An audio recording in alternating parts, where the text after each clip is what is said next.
नमस्कार दर्शक बंधु। आज आउ गोटे नुआ रेसिपी नहीं कि आपण मान पाखक आसी।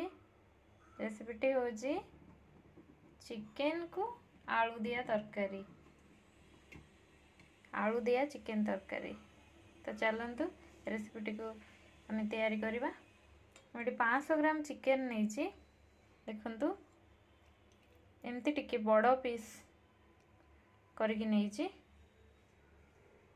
तापर मुझे दुईटी बड़ साइज आलू को नहीं यही साइज रो काटिकी अदा रसुण पेस्ट छोट दुईटी मुझे टमाटो को प्यूरी करके नहीं किछि कटा प्याज आउ किछि मसला गुंड मसला आउ गोटा मसला। तो चलतु आज रेसिपीटी को आम स्टार्ट करवा। देखु मुझे गोटे कड़ई को गरम कर नहीं कड़ईटी आमर गरम हो जाइए से आम कि तेल पकेबा। देखु मुझे किसी तेल ऐड करनेली। आपण बेसी तेल ऐड करें। मुझे 3 चामच सरसों तेल नहीं 3 बड़ चामच, कारण चिकेन रू भी टिके तेल बाहर तो से अल्प तेल नहीं। तेल आमर गरम हो गला। एबे मु सेथिरे हाफ टी स्पून गोटा जीरा पकेदेली, गोटे छोट तेज पत्र, दुईटी गुजराती को छेचिकी पकईची, दी छोट खंड मुझे नहीं डालचीनी। चलते प्रथम जीरा को भल भाव टिके भाजी दबा।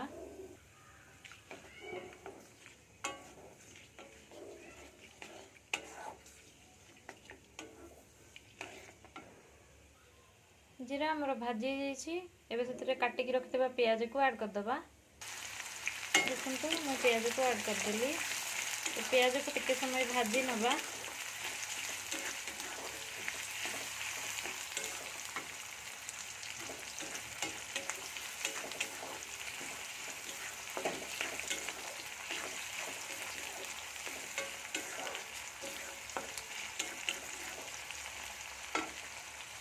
देखु प्याज आमर भल भाव भाजी एबे आम से रखि अदा रसुण पेस्ट को देदेबा मसला को देदेबा।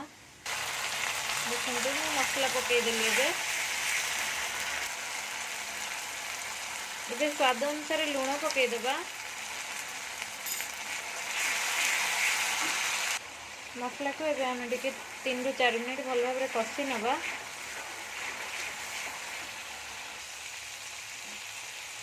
मसला को 3 ରୁ 4 मिनट कषि होला परे आम रखिदेबा टमाटो प्यूरी को देदेबा। देखु ये टमाटो प्यूरी को देदेली।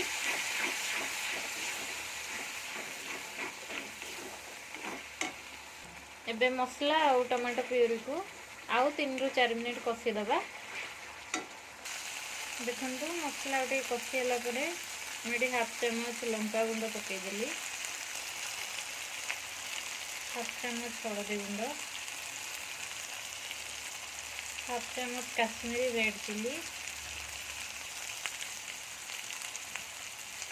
हाफ चामच रू टिके अधिक चिकेन मसला,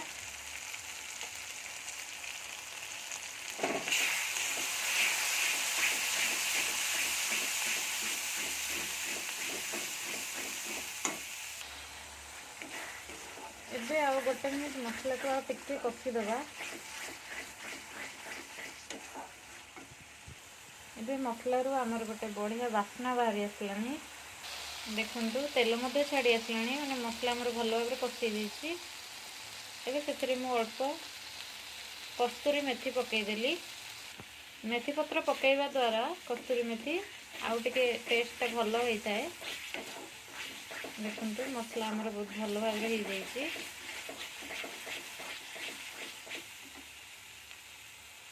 एबे से रखिथिबा आलू को देदेबा।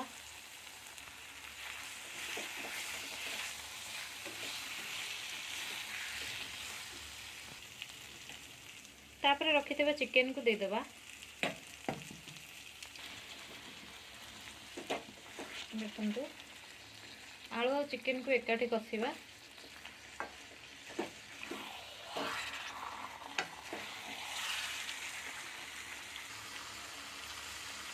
एबे ताको टिके गोटे ढांकुणी साहाय्य 5 मिनिट पे घोड़े दबा और गैस रो फ्लेम को मीडियम कर दबा। हाई फ्लेम रे रखले पड़ी जीवो, ये मीडियम करके 5 मिनिट पे ताको टिके घोड़े दबा। घोड़े की 5 मिनिट हे गला एबे ताको टिके कषि नउतबे मझरे मझरे नले लाखी जीवो।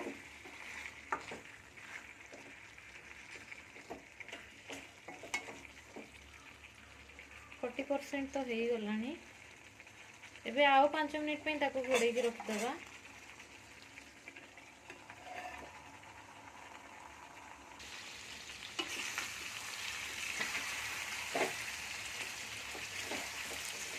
ए स्टेज रे आपन जदि लागिवो साइड रे टिके टिके लाखी आसी तेबे आपन हल्का आधा कप पानी दे परिवे।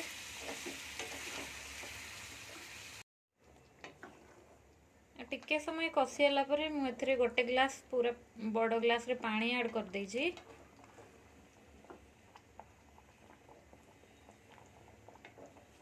आपन को हिसाब रे पानी देबे।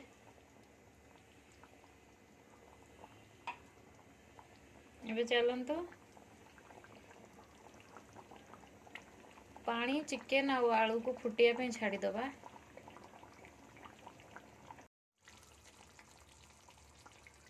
चिकन हमरो पूरा रेडी हे गला देखंतु। एबे हम सेथरे किछि कट्टा धनिया पत्र ऐड करनबा। देखंतु चिकन हमरो पूरा खाया पे पूरा प्रस्तुत हो जाइए।